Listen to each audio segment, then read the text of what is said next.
ঈদ শব্দের অর্থ কি বলেন তো? খুশি। ঈদ শব্দের অর্থ কি বলে? খুশি। মুসলমানদের জন্য ঈদ কয়টি? বলা লাগবে কয়টি? দুইটি।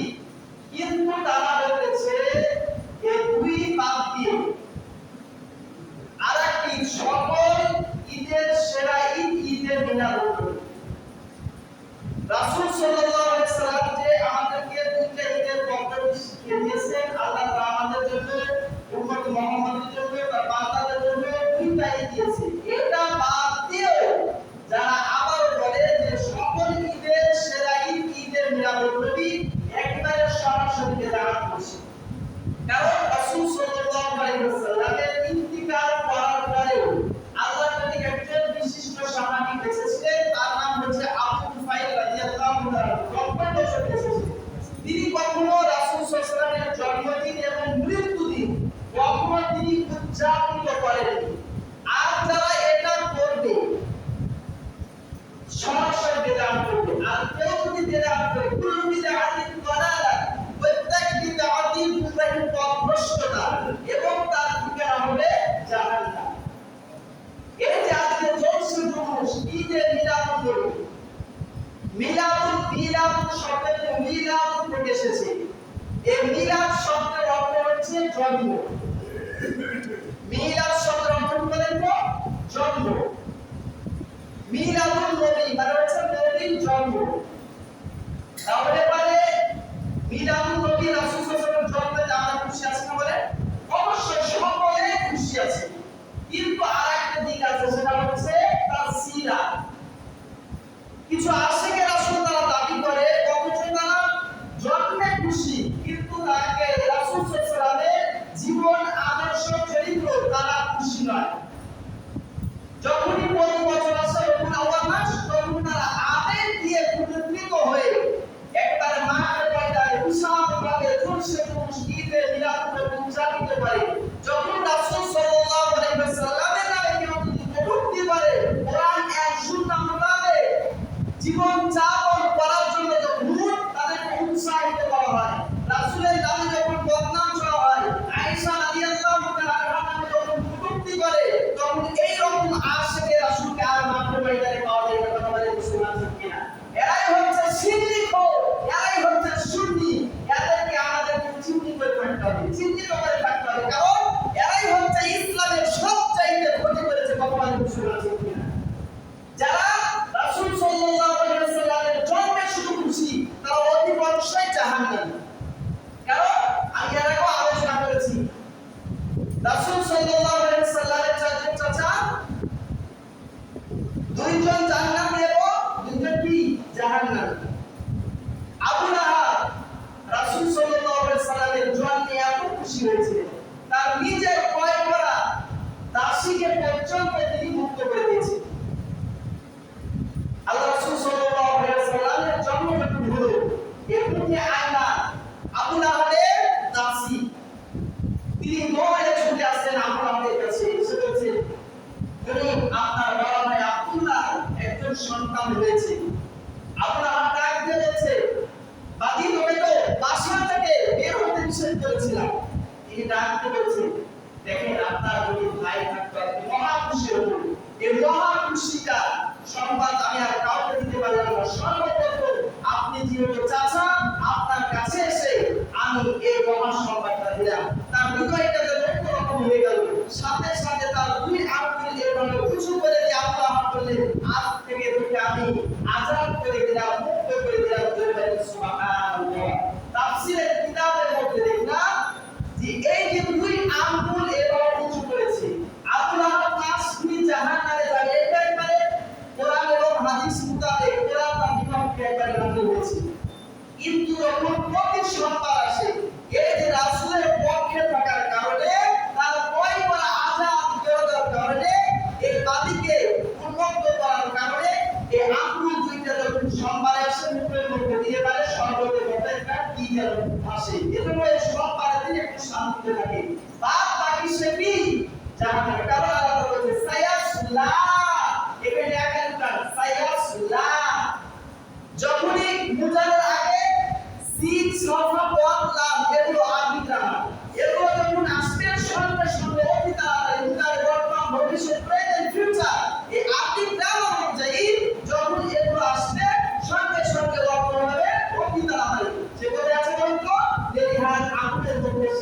জ্বলছে না জ্বলবে? বলে জ্বলছে। তাহলে এবারে আমরা বলেছে জাহান্নাম একটা কারণ সিস্টেম হবে বুঝতে লাগে রাসূল সাল্লাল্লাহু আলাইহি ওয়াসাল্লাম আর চাচা আবু তালিব তিনিও কত খুশি ছিলেন, তাকে ছোট থেকে লালিত পালিত নিজের কাছে রেখেছে, কখনো মাথার উপরে, কখনো পিঠে, কখনো বুকে, কখনো হাতে, এত সহায় করেছে। যখনই তিনি রাসূল সাল্লাল্লাহু আলাইহি ওয়াসাল্লাম বড় হয়ে গেলেন, তখন রাসূল সাল্লাল্লাহু আলাইহি ওয়াসাল্লাম যখন তার আদর্শের কথা বলতে গেলেন, তখন সঙ্গে সঙ্গে বলছে, ভাতিজা আমি ঠিক আছি, কিন্তু তোমার আদর্শ আমি গ্রহণ করতে পারবো না। এজন্য সে কি বলে তো জাহান্নাম। জন্মে খুশি, রাসূলের জন্মে খুশি, কিন্তু তার চিরচরিত্র আদর্শে মেনে নিতে পারে না, গ্রহণ করে না, এজন্য কি জাহান্নাম। কিন্তু তাফসীরের কিতাবের মধ্যে দেখলাম আবু তালেব জাহান্নামে যাবে ঠিক, কিন্তু তার পুরো শরীর জাহান্নামের আগুনে পড়বে না। কারণ কি? কারণ হচ্ছে তাফসীর কিতাবে মুফাসসিররা তারা বর্ণনা করেছেন যে রাসূল সাল্লাল্লাহু আলাইহি ওয়াসাল্লামের স্পর্শ এমন কোন জায়গা নাই যা পড়ে না, আর যার স্পর্শ করেছে তার জন্য জাহান্নাম কি হারাম। কিন্তু সব জায়গায় কখনো মাথায়, কখনো বুকে, কখনো পিঠে, কখনো সব জায়গায় রেখেছে, কিন্তু আল্লাহ রাসূল সাল্লাল্লাহু আলাইহি ওয়াসাল্লামকে আবু তালেব কখনো পায়ের নিচে রাখে না। এজন্য তাফসীর কিতাবে মুফাসসিররা বলছেন একবার আগুনের জুতা তার পায়ের উপরে দিবে। তাহলে আমরা এখান থেকে বুঝতে পারলাম জন্মে তারা কি দিতেছে কি বলেন তো খুশি হয়েছে, কিন্তু তারা চিরাচরিত আদর্শে তারা খুশি হতে পারে না। এটা তো কোথায়? জাহান্নাম। দেখেন আরো দিবেন চাচা ইবনে আব্বাস রাদিয়াল্লাহু তাআলা আনহু তিনি কেমন খুশি ছিলেন? শুধু তার জন্মেই খুশি ছিলেন না, বরঞ্চ তিনি তার আদর্শ গ্রহণ করেছেন রাসূল সাল্লাল্লাহু আলাইহি ওয়াসাল্লাম। কিভাবে? দেখেন আল্লাহ রাসূল সাল্লাল্লাহু আলাইহি ওয়াসাল্লাম চাচা ইবনে আব্বাস রাদিয়াল্লাহু তাআলা আনহু যখন বন্দী অবস্থায় বদরের ময়দানে তাদেরকে যখন বন্দী করা হলো, ওই সময় কিন্তু রাসূল সাল্লাল্লাহু আলাইহি ওয়াসাল্লাম চাচা ইসলাম গ্রহণ করেন না। এমন বলতে বন্দীশালায় তারা যখন বন্দী অবস্থায় আছে, রাতের মধ্যে রাসূল সাল্লাল্লাহু আলাইহি ওয়াসাল্লাম তাদেরকে দেখতে গেলেন। দেখতে যাওয়ার পর তিনি দেখলেন তার নিজের চাচা ইবনে আব্বাস রাদিয়াল্লাহু তাআলা তিনি তখন ইসলাম গ্রহণ করেন না। আব্বাস তার চাচা। এবার রাসূল সাল্লাল্লাহু আলাইহি ওয়াসাল্লামকে দেখা মাত্র চাচা বলছে, ভাতিজা তুমি থাকতে তোমার আন্ডারে আমাকে বেঁধে রাখতে পারে এরকম ছেড়ে দাও। আল্লাহ রাসূল সাল্লাল্লাহু আলাইহি ওয়াসাল্লাম বলছেন, দেখো আপনাকে যদি আমি ছাড়ি তাহলে আরো বাকি লোকের সম্পর্কে ছাড়া রাখবে, কারণ আমি দুনিয়াতে কোনো আত্মীয়তা পালন করতে আসি নাই, আমি দুনিয়াতে কোনো দলীয় পালন করতে আসি নাই, আমি এসেছি ওয়ালা আরসালনাকা ইল্লা রাহমাতাল লিল আলামিন। আমি প্রতিটা সৃষ্টিকুলের উপর আমি রহমত বর্ষিত হয়েছি। জোরে বলেন সুবহানাল্লাহ। প্রতিটা মাখলুকাতের জন্য আল্লাহ পাক রব্বুল আলামিন আমাকে শান্তির ধারা অবধারিত করেছে। জোরে বলেন সুবহানাল্লাহ। আপনাকে যদি আমি ছেড়ে দিই, বাকি আরো কয়েক যারা আছে তাদেরকে ছাড়া লাগবে। তবে হ্যাঁ, আপনি যদি মুক্তি পণ দিতে চান তাহলে আপনাকে ছাড়া হবে। তিনি এবার বলছেন, আমাদের কোনো টাকা পয়সা অর্থ সম্পদ কিছুই নাই, আপনাকে কিভাবে আমি মুক্তি পণ দেব? তিনি বলছেন, এটি বদরের যুদ্ধের আগে তখন আপনি যুদ্ধে যাওয়ার আগে আমার চাচির সঙ্গে আলাপ আলোচনা করেছেন, সলা পরামর্শ করেছেন, স্বর্ণের কিছু বোতা আপনি লুকিয়ে রেখেছেন। এই স্বর্ণের বোতামগুলো যদি আপনি মুক্তিপণ হিসাবে দিয়ে দেন তাহলে এখান থেকে আপনাকে ছেড়ে দেওয়া হবে। সঙ্গে সঙ্গে ইবনে আব্বাস রাদিয়াল্লাহু আনহু তিনি বলছেন, ভাতিজা তুমি এই কথা জানলে কিভাবে? কারণ ওই সময় তো তোমার চাচি আর আমি ছাড়া আর কেউ ছিল না, জানলে কিভাবে? তিনি এবার বলছেন, আমার আল্লাহ পাক রব্বুল আলামিন আমাকে জিবরাইলের মাধ্যম দিয়ে সবকিছু, এমনকি ওই সময় চাচির সঙ্গে আপনি কি বলেছেন প্রতিটা কথা আমাকে আল্লাহ পাক রব্বুল আলামিন জিবরাইলের মাধ্যমে জানিয়ে দিয়েছেন। সুবহানাল্লাহ। এই কথা যখনই রাসূল সাল্লাল্লাহু আলাইহি ওয়াসাল্লামের চাচা শুনলেন, সঙ্গে সঙ্গে তিনি বলছেন, এত গোপন খবর যদি তোমার কাছে থাকে তাহলে আমি আর নিজেকে আর কন্ট্রোল করতে পারলাম না, আমি আর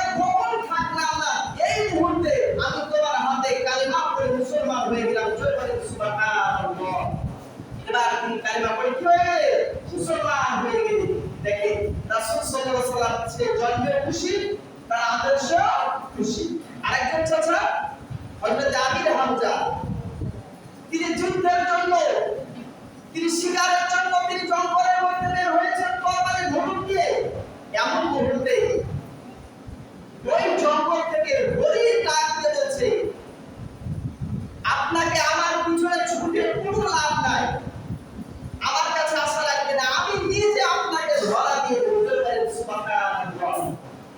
এই যে আপনার মরা ভাই আব্দুল্লাহর ছেলে মুহাম্মদ, আপনার ভাতিজাকে আবু জেহেল বিনা কারণে তাকে মেরে রক্তাক্ত করে এই কাবা শরীফের মধ্যে ফেলে রেখেছে।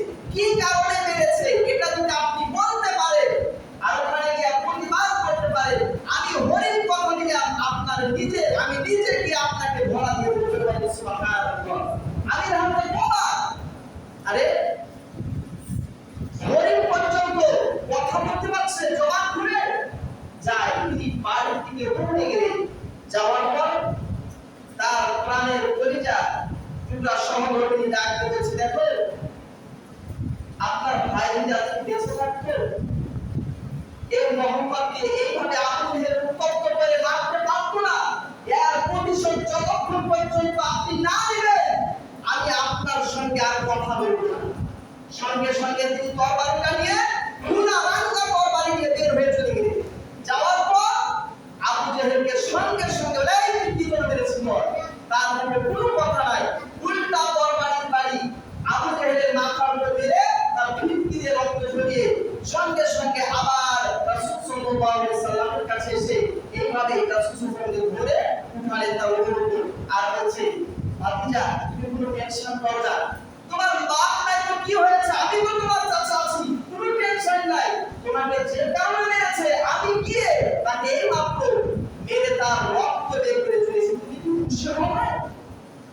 আমির হামজা ডাক দিয়ে আমির হামজা এই কথা বললেন, সঙ্গে সঙ্গে রাসূল সাল্লাল্লাহু আলাইহি ওয়াসাল্লাম বলেছেন, না আমি তো প্রতিশোধ গ্রহণ করার জন্য পৃথিবীতে জন্ম নিয়েছি। চলে বলেন সুবহানাল্লাহ। দেখেন আমার রাসূল কেমন ছিল, তার চিরাচরিত্রটা কেমন ছিল, তিনি কখনো কাউকে আঘাত করেন না।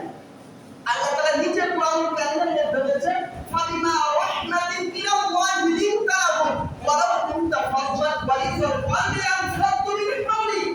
হে রাসূল, আপনাকে তো আমি কঠোর হৃদয়ের স্বভাব এভাবে তৈরি করিনি, যদি আপনি কঠোর হৃদয় হতেন তাহলে যে আবু বকর, ওসমান, আলী এদের মতো ব্যক্তিকে আপনার পাশে পেতেন না, তারা ছিটকে পড়ে যেত। বলেন সুবহানাল্লাহ। রাসূল সাল্লাল্লাহু আলাইহি ওয়াসাল্লামকে একটা মায়া দিয়ে, মহব্বত দিয়ে, আন্তরিকতা দিয়ে আল্লাহ তাআলা সৃষ্টি করেছেন। বলেন সুবহানাল্লাহ। এই হচ্ছে আমার রাসূল।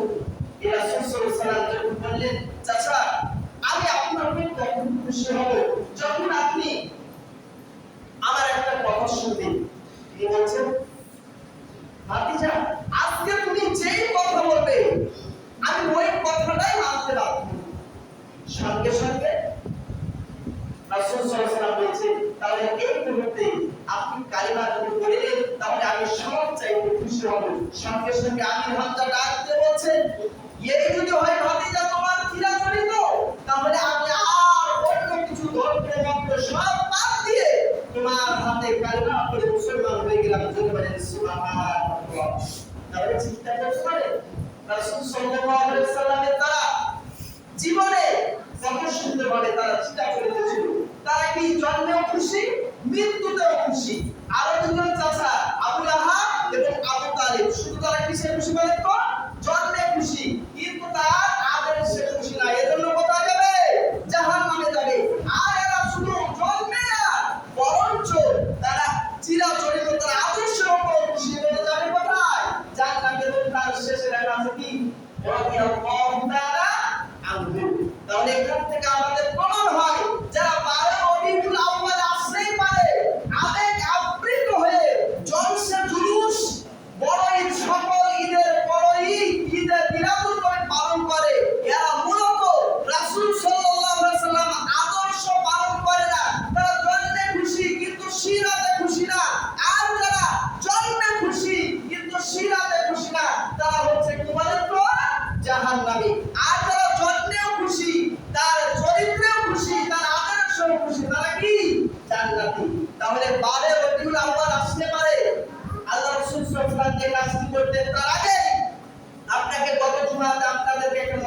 করি, এর কোনো ভিত্তি ইসলামে নাই।